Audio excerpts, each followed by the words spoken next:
top rider.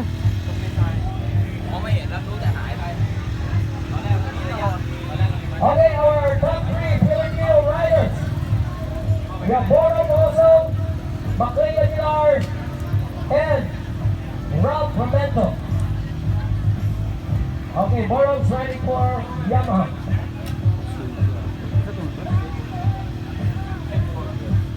Come again. Ingram to. Ingram.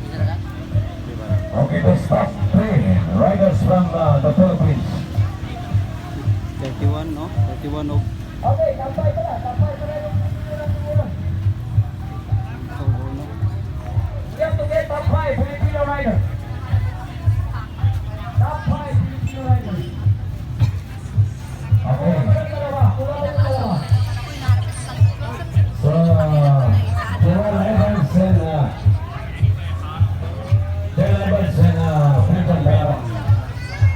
Ivan Sikan. Okay, we need 2 more riders. Filipino riders.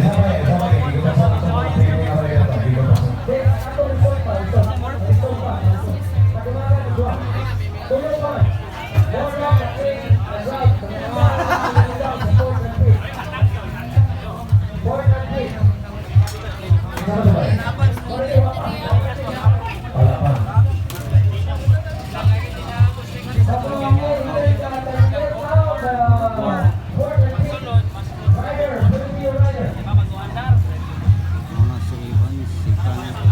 Ang first number 31.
Okay, kisya naman na goggles niya. Kuha lang niya ninyo dito stage.